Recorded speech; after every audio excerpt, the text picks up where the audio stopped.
Hi everyone, my name is Kyle Wood, and today I'll be talking to you about an ESL teacher's pedagogy on corrective feedback. So a little bit about the teacher background. He has 10 years teaching ESL experience to Korean students, 6 years teaching at Wisville Language Institute. This is where I have been employed for the last 2 years. He has been the head instructor for the last 3 years. He teaches kindergarten, 7 years, level 3 in elementary students. So around students are ranging from 7 to 11 years old. It's also at an English Immersion Institute. So students are speaking English constantly throughout the day and week. I think maybe 1 or 2 classes is devoted to their Nuri Hangul class and 1 to Chinese. And the average class size is 10 students. Previous teaching experience, he taught at ESL debate school in Incheon, Korea. He has earned a CELTA certification from the UK, which where he is from, and he is fluent in Korean. Interview environment, it was at a local restaurant in our Yanni neighborhood, just underground pizza restaurant. Lasted for about an hour and a half.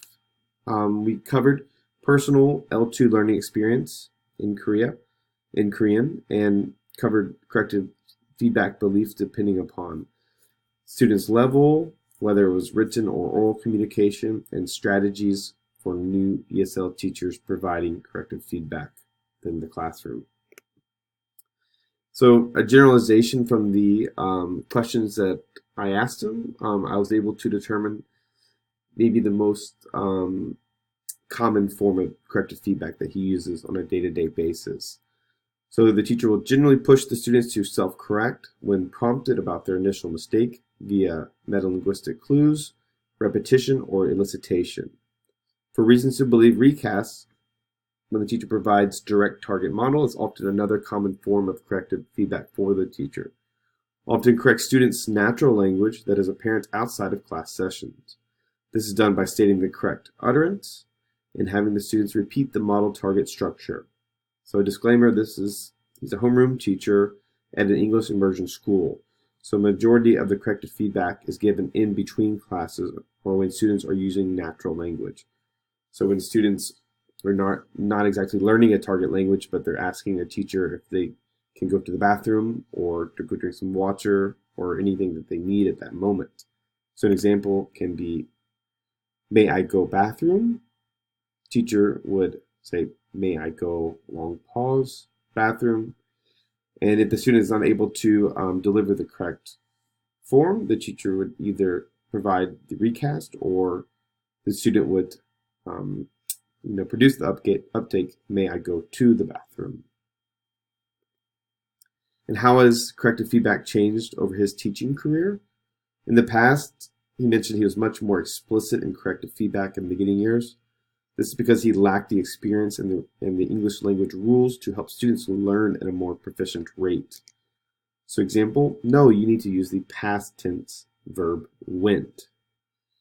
Now, over his teaching career, uses much more elicitation, has a more in-depth understanding of English language rules and common errors. He's also fluent in Korean, which opens a conduit for understanding the reasons why students are making second language errors. So example would be, remember, not go, but long pause, helping the students self-correct their own errors. Beliefs in oral communication. He understands students individually, so he looks at each student and not a whole class. He bases his corrective feedback on their prior knowledge and uses a holistic scale to determine the implicitness or explicitness of the corrected feedback. He likes to give examples, makes the feedback relatable, and is always approachable. Discusses the error at hand in efficient detail.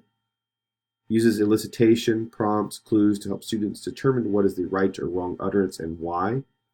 Another big factor for his corrective feedback is focused corrective feedback.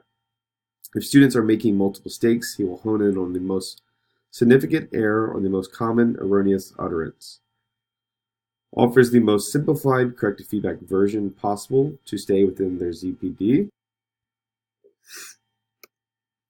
So, quotes, corrective feedback should be contingent and tailored to the needs of individual learners by Lantoff, 2000.